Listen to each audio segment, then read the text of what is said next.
네, 다 함께 하나님의 말씀 출애굽기 19장 12절에 있는 말씀을 찾아서 보겠습니다. 출애굽기 19장 12절에 있는 말씀입니다. 찾으셨으면 오늘 우리 함께 다 같이 읽도록 하겠습니다. 출애굽기 19장 12절 우리 함께 읽겠습니다. 시작. 너는 백성을 위하여 주위의 경계를 정하고 이르기를 너희는 삼가 산에 오르거나 그 경계를 침범하지 말지니 산을 침범하는 자는 반드시 죽임을 당할 것이라. 아멘. 네, 오늘 저는 여러분과 함께 넘을 수 없는 경계라고 하는 제목으로 말씀을 나누도록 하겠습니다. 제가 이 논산훈련소에 훈련병으로 이렇게 들어가게 되었을 때에 제 인생에서 처음으로 이 경계 근무를 섰던 적이 있었습니다. 이 경계 근무라고 하는 것은 일반적으로 이렇게 불침번을 서는 것과는 다르게 군대에서 훨씬 더 중요한 임무를 수행하는 것이었기 때문에 이 경계 근무를 들어가기 전에 훈련병들은 아주 많은 교육들을 이렇게 받게 됩니다. 그래서 예를 들면 암구호를 암호를 이렇게 숙지를 한다든지 어떤 신원 미상의 인원이 밤중에 다가올 때에 어떠한 절차대로 신원을 확인하고 안으로 들어보내줄지에 대하여 아주 자세하게 교육을 받게 되는 것입니다. 그래서 제가 처음으로 이 경계 근무를 서게 되었을 때에 이 훈련병들을 지도하는 아주 무서운 분대장님이 근무자들을 다 부르더니 이 경계 근무를 서는 요령에 대하여 가르쳐주면서 반드시 이러이러한 절차대로 근무를 서야 한다고 신신당부를 하게 되었습니다. 그때 분대장님은 심지어 뭐라고까지 하였는가 하면 이 부대에서, 이 훈련소에서 가장 높은 3스타 훈련소장님이 이곳에 밤중에 온다 할지라도 결코 그냥 들여보내 주어서는 안 되고 경계 근무를 서면서 반드시 행해야 하는 모든 절차들을 제대로 행한 다음에야 그 훈련소장님, 3스타 훈련소장님을 안으로 들여보내 줘야 한다. 이렇게 저희한테 말을 해줬던 것입니다. 여러분, 이 경계 근무를 설 때에 어떤 신원 비상의 인원이 다가오게 되면 반드시 행해야 하는 절차들이 있습니다. 그것이 무엇인가 하면 가장 먼저 이렇게 새벽에 밤중에 누군가가 이렇게 다가오게 되면 경계를 서고 있는 이 근무자는 반드시 이렇게 외쳐야 합니다. 정지, 정지, 정지. 손들어. 움직이면 쏜다. 이렇게 외쳐야 합니다. 그리고는 그 사람이 이렇게 손을 들게 되면 암구호를 그 사람에게 물어봐야 합니다. 그날마다 새롭게 주어지는 암구호를 그 밤중에 다가온 신원 미상 인원에게 물어보고 그 암구호를 아나 모르나 이거를 물어봐야 하는 것입니다. 그리고 그 신원 미상의 인원이 암구호를 맞추게 되면 그 다음에는 누구냐라고 이렇게 물어봐야 되며 어떤 용무로 이곳을 찾아왔는지를 또다시 물어야 합니다. 그리고 그 다음에 그 사람의 신원을 확실하게 확인하기 위하여 몇 도 앞으로 나오라고 이렇게 말한 이후에 후레쉬를 비추어서 얼굴을 확인하고 그가 누구인지를 알게 될 때야 비로소 그 사람을 경계 안쪽으로 들어올 수 있게 하는 것입니다. 여러분, 바로 이것이 경계 근무를 서는 요령이자 근무를 설 때 반드시 행해야 하는 그런 절차입니다. 그런데 제가 이게 난생 처음으로 이 훈련소에서 경계 근무를 서게 되었는데 제가 경계 근무를 서다가 참으로 당황스러운 일을 제가 겪게 되었습니다. 제가 이렇게 한참 떨리는 그 긴장되는 마음으로 이제 생활관 현관문 앞에서 이렇게 경계 근무를 서고 있었는데 어떤 신원 미상의 인원이 이렇게 빨간 점퍼를 입은 채 성큼성큼 제가 있는 쪽으로 다가오는 것입니다. 그래서 저는 깜짝 놀라서 제가 얼른 배웠던 그 경계 근무의 절차대로 제가 이렇게 외치게 되었습니다. 총을 든 상태에서, 총알은 없지만 총을 든 상태에서 정지, 정지, 정지! 손들어! 움직이면 쏜다! 이렇게 제가 외쳤습니다.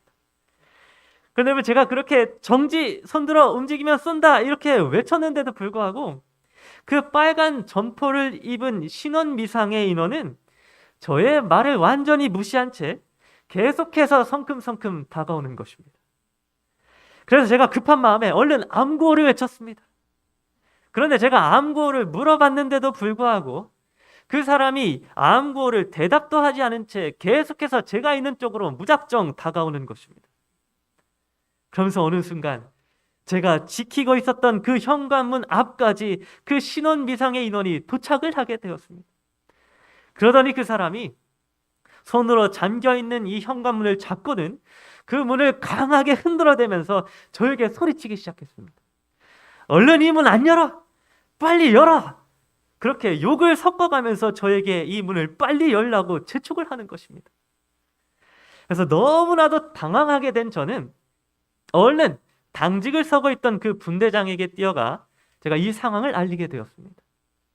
그랬더니 의자에 앉아서 이렇게 껌뻑껌뻑 졸고 있었던 이 분대장님이 번떡 일어나더니 현관문으로 달려가 그 신원 미상의 인원을 보고는 얼굴이 새하얗게 되어서는 헐레벌떡 현관문을 열어주기 시작하는 것입니다.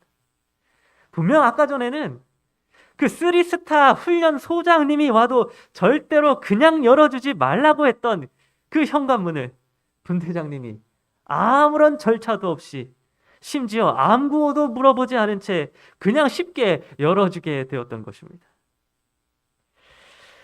여러분, 나중에 알아보니까 그 빨간 점퍼를 입고 있었던 그 신원 미상의 인원은 뭐 3스타 훈련 소장도 아니었습니다. 그냥 그 부대에 간부급 되는 사람이었습니다. 그런데 그러한 사람이 그냥 아무런 절차도 없이 그냥 경계를 넘어오게 되는 것을 제가 훈련소에서 경험하게 되었던 것입니다.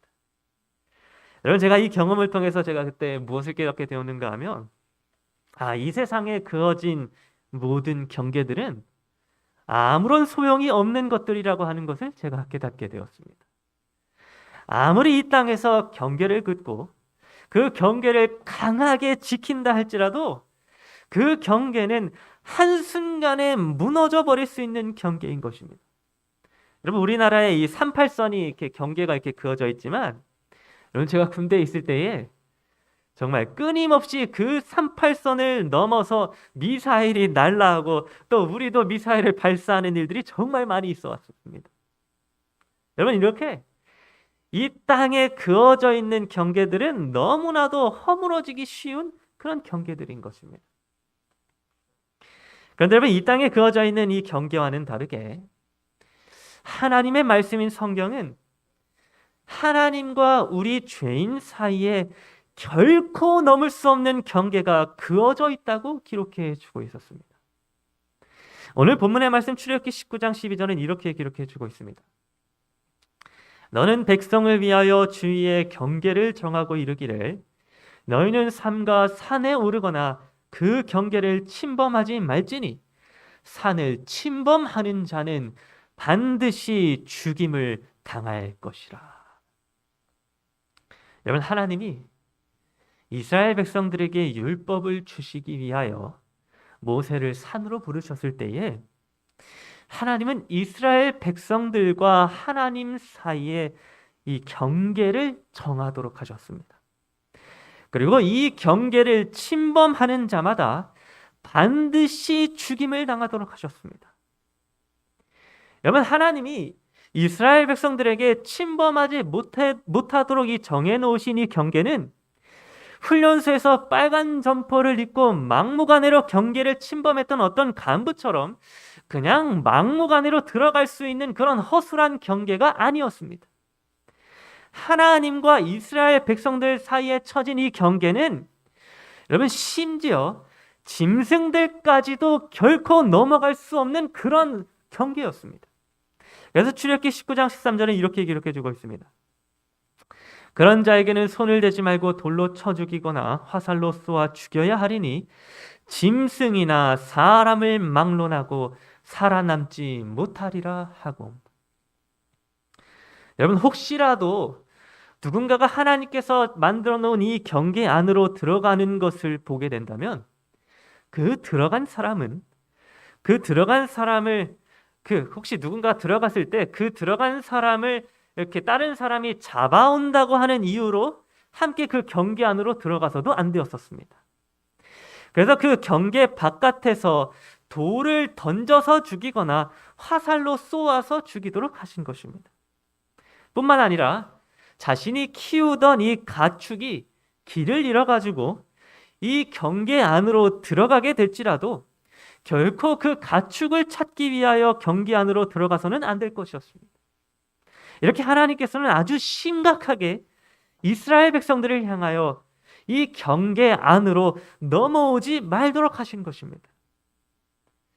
여러분, 출애굽기 19장은 계속해서 하나님이 이 경계 안쪽으로 들어오지 못하도록 이스라엘 백성들을 경고하는 장면이 반복되어서 기록되어져 있습니다. 출애굽기 19장 21절은 이렇게 기록해주고 있습니다. 여호와께서 모세에게 이르시되 내려가서 백성을 경고하라. 백성이 밀고 들어와 나 여호와에게로 와서 보려고 하다가 많이 죽을까 하노라. 여러분, 하나님이 이 십계명을 주시기 위하여 이 시내산 꼭대기에 강림하셨을 때에 그때에도 하나님은 다시 한번 모세에게 네가 산을 내려가서 백성들에게 경고하라고 말씀하셨습니다. 누군가가 그 경계를 침범하여서 넘어오게 되면 하나님의 이 거룩하신 속성으로 인하여 죄인이 죽임을 당하게 될 것을 아셨기 때문에 하나님은 모세에게 다시 한번 산에 내려가서 백성들에게 경계를 넘어오지 말도록 경고하라고 말씀하신 것입니다. 여러분, 또 출애굽기 19장 22절은 이렇게 기록해주고 있습니다. 또 여호와에게 가까이 하는 제사장들에게 그 몸을 성결히 하게 하라. 나 여호와가 그들을 칠까 하노라. 여러분, 하나님께서 치셨던 이 경계는 심지어 제사장들에게까지도 유효한 것이었습니다. 하나님의 일을 한다고 하는 그 제사장들조차도 하나님이 계신 곳에 그 정해진 경계를 결코 침범하여 넘어갈 수 없었던 것입니다. 그런데 여러분, 산에서 내려가 백성들에게 경고하라고 말씀하신 이 하나님의 말씀에 당시 이스라엘의 지도자였던 모세는 출애굽기 19장 23절에서 이렇게 반응하였습니다. 모세가 여호와께 아뢰되 주께서 우리에게 명령하여 이르시기를 산 주위에 경계를 세워 산을 거룩하게 하라 하셨사온즉 백성이 시내 산에 오르지 못하리이다. 여러분, 이 말씀을 보게 되면 이때의 모세는 자기가 아주 힘들게 시내산 꼭대기까지 올라왔던 그 산에서 다시 내려가고 싶지 않아 했던 것 같습니다. 모세는 다시 내려가서 경고하라는 하나님의 말씀에 우리가 이미 다 철저하게 경계를 넘어오지 못하도록 준비를 아주 잘 하였으니 결코 백성들이 이 경계를 넘어오지 않을 것입니다 라고 하면서 하나님을 안심시키려고 한 것입니다. 그런데 여러분, 모세가 하나님을 안심시키려고 했는데도 불구하고 하나님은 모세에게 다시 한번 출애굽기 19장 24절에서 이렇게 말씀해 주셨습니다. 여호와께서 그에게 이르시되 가라. 너는 내려가서 아론과 함께 올라오고 제사장들과 백성에게는 경계를 넘어 나 여호와에게로 올라오지 못하게 하라. 내가 그들을 칠까 하노라. 여러분, 하나님은 산에서 내려가지 않으려고 하는 모세에게 너 지금 당장 내려가서 백성들에게 경계를 넘어오지 말도록 심각하게 경고하라고 지금 말씀해 주신 것입니다. 여러분, 이렇게 하나님과 이스라엘 백성들 사이에 정해졌던 이 경계는 결코 넘어올 수 없는 그런 경계였습니다. 이 땅에 있는 수많은 경계들이 그냥 쉽게 무너져 내리고 또 쉽게 허물어지는 것과는 다르게 하나님과 죄인 사이에 그어진 이 경계는 결코 그냥 넘어갈 수 없는 경계였던 것입니다. 여러분, 이 하나님과 우리 세상 사람들 사이에는 결코 넘을 수 없는 경계가 쳐져 있습니다. 아담이라고 하는 우리 조상이 선악과를 따먹어서 죄를 지은 이후로부터 우리 모든 세상 사람들은 하나님이 계신 곳으로 결코 나아갈 수 없게 되었던 것입니다. 죄인인 우리들은 거룩하신 하나님 앞으로 나아갈 수 없습니다. 죄인이 하나님이 계신 그 경계를 침범하게 되는 그 순간, 죄인은 하나님의 그 거룩한 속성에 의하여 반드시 죽임을 당하게 되는 것입니다. 여러분, 이렇게 출애굽기 19장은 하나님과 우리 죄인 사이에 이런 경계가 쳐져 있다는 사실을 우리들에게 가르쳐 주고 있었습니다. 그리고 죄인은 결코 그 경계 안으로 넘어갈 수 없다고 기록해 주므로 하나님과 우리 죄인들 사이의 거리가 얼마나 멀리 떨어져 있는지를 지금 가르쳐 주고 있는 것입니다. 여러분, 오늘 저와 여러분 모두는 죄인이기 때문에 하나님 앞으로 나아갈 수 없습니다. 우리는 하나님과 죄인 사이에 처져 있는 이 경계 안쪽으로 우리가 침범해 들어갈 수 없는 것입니다. 그런데 여러분, 출애굽기 19장에서 그렇게 이 경계에 대하여 경고를 하고 절대로 그 경계 안쪽으로 넘어오지 못하도록 심각하게 선을 그으셨던 하나님께서 출애굽기 20장에 들어와서 믿을 수 없는 말씀을 우리에게 기록해 주셨습니다. 여러분, 출애굽기 20장 24절은 이렇게 기록해 주고 있습니다. 내게 토단을 쌓고 그 위에 네 양과 소로 네 번제와 화목제를 드리라. 내가 내 이름을 기념하게 하는 모든 곳에서 내게 임하여 복을 주리라. 여러분, 지금 하나님은 이 말씀을 지금 누구에게 말씀하고 계신 것이었는가 하면 그냥 모세 한 사람에게가 아니라 모세를 통하여 이스라엘 백성들 모두에게 말씀하고 계신 것이었습니다. 그런데 하나님이 이스라엘 백성들에게 뭐라고 말씀하고 계신가 하면 내가 내 이름을 기념하게 하는 모든 곳에서 내게 임하여 복을 주리라 라고 말씀하고 계신 것입니다. 여러분, 분명 아까 우리가 살펴보았던 출애굽기 19장에서 하나님은 이스라엘 백성들과 하나님 사이에 이 경계를 치시고 그 경계 안쪽으로 절대로 넘어오지 못하도록 하셨었습니다. 그런데 이상하게 출애굽기 20장에 와서 하나님은 친히 내가 그 경계 안쪽으로 넘어가 너희에게 임하고 복을 주겠다고 말씀하고 계신 것입니다. 여러분, 도대체 어떻게 이러한 일이 가능할 수 있었을까요? 어떻게 거룩하신 하나님께서 우리 죄인 사이에 처져 있는 이 경계를 넘으사 친히 죄인들에게 임하고 복을 줄 수 있을까요? 이러한 일을 어떻게 가능할 수 있게 되었던 것일까요? 여러분, 하나님은 죄인이 이 하나님과 죄인 사이에 있는 이 경계를 넘어서 하나님을 만나고 또 하나님의 복을 받을 수 있는 조건에 대하여 이렇게 설명을 해주고 있습니다. 내게 토단을 쌓고 그 위에 내 양과 소로 내 번제와 화목제를 드리라. 여러분, 하나님은 이스라엘 백성들에게 뭐라고 말씀하셨는가 하면 나를 향하여 토단을 쌓으라고 말씀해 주셨습니다. 여러분, 이 토단은 무엇인가 하면 이 흙토자, 이 흙으로 만든 제단입니다. 이 땅 어디에서나 볼 수 있는 흔하디 흔한 이 흙으로 제단을 쌓아서 하나님께 제사를 드리라고 지금 말씀해 주고 있는 것입니다. 그런데 여러분, 출애굽기 20장 25절을 보게 되면 이번에는 흙으로 만든 토단뿐만 아니라 또 다른 제단에 대하여 하나님은 이렇게 말씀해 주셨습니다. 네가 내게 돌로 제단을 쌓거든 다듬은 돌로 쌓지 말라. 네가 정으로 그것을 쪼면 부정하게 함이니라. 여러분, 제단은 당시에 흙으로만 쌓도록 하신 것이 아니라 돌로도 쌓게 하셨었습니다. 그런데 특별히 이 돌로 제단을 쌓을 때에는 결코 다듬어진 그런 돌로 쌓아서는 안 되었습니다. 즉 사람의 손이 닿지 않은 자연적인 돌만을 사용해서 하나님께 제단을 쌓아야만 했다고 하는 것입니다.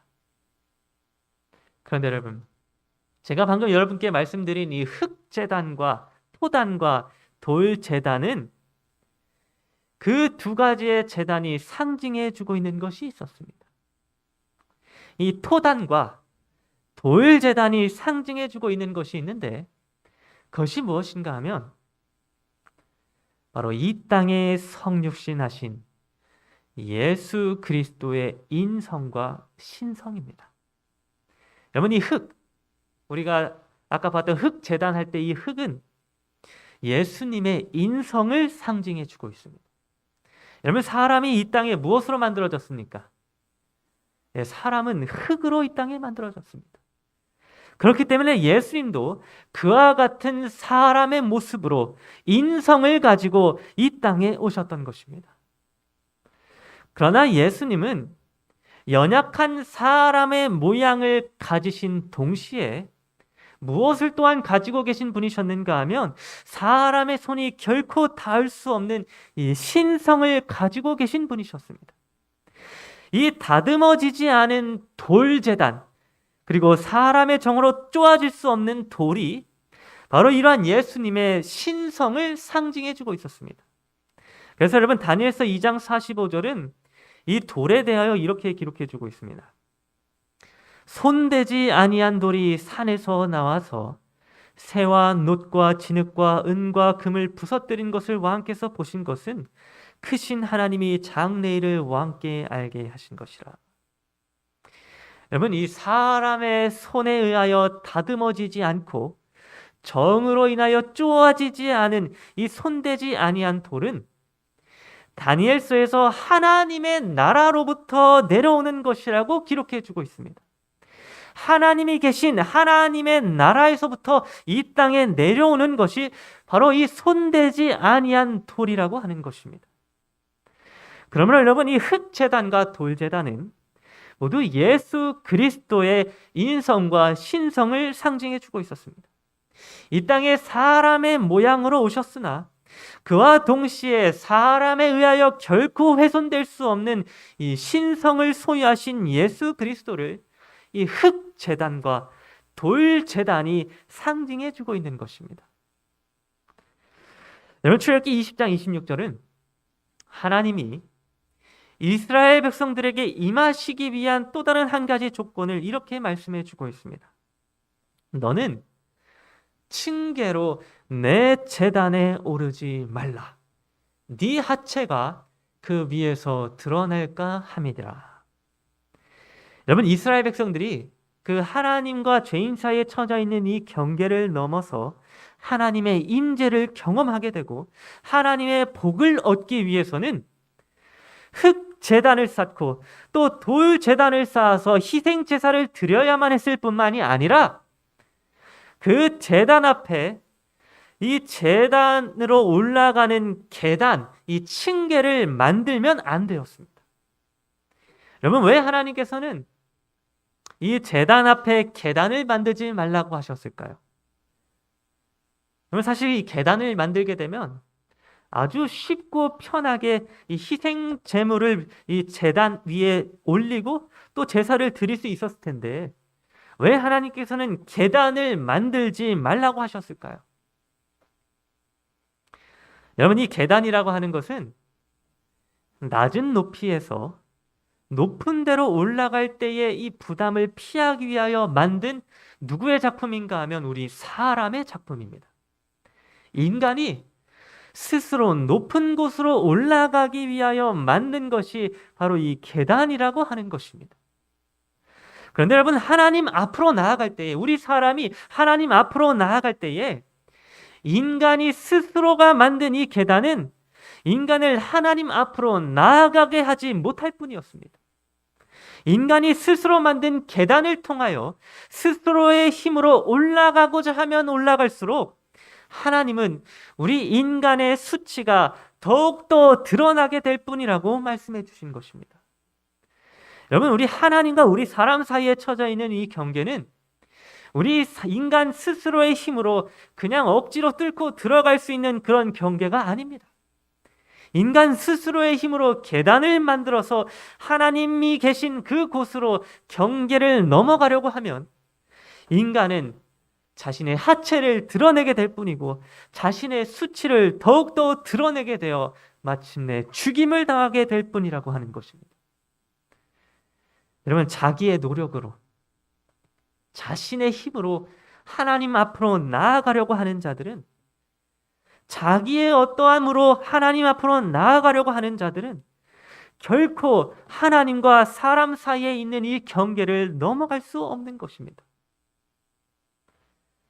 그런데 여러분, 만일 우리가 이 땅에 사람의 모양으로 오셨지만 그와 동시에 신성을 가지고 이 성육신하신 예수 그리스도라고 하는 제단을 쌓고 또 우리를 위하여 십자가에서 희생 제물이 되어 주신 하나님의 어린 양 예수 그리스도를 의지하여 하나님 앞으로 나아간다면 하나님은 그 경계를 넘어서 우리 가운데에 임하시고 우리에게 복을 더하여 주실 것이라고 약속해 주셨습니다.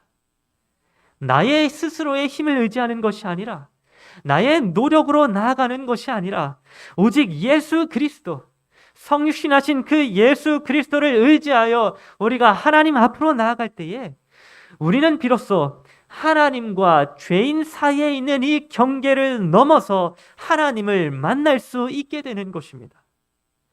오늘 저와 여러분 모두가 바로 이러한 예수 그리스도를 통하여 하나님과 죄인 사이에 가로막혀 있는 이 경계를 허물게 되고 마침내 하나님 앞으로 나아가게 되기를 간절히 바랍니다. 오늘 우리가 드리는 이 예배가 오직 예수 그리스도를 의지하여 드려지는 예배가 되기를 간절히 바랍니다. 그래야 오늘 이 시간 경계를 넘어서 우리 중에 임하시는 하나님을 우리가 경험하게 되고 우리에게 복을 주시는 하나님을 만나게 되는 그러한 저와 여러분 모두가 되기를 간절히 바랍니다. 오늘 저와 여러분 모두가 우리 스스로는 결코 넘을 수 없는 하나님과 죄인 사이에 있는 이 경계를 오직 예수 그리스도를 통하여 넘어가게 되는 그러한 은혜를 입은 하나님의 백성들이 되기를 간절히 바라면서 오늘 말씀을 마치도록 하겠습니다. 기도하겠습니다.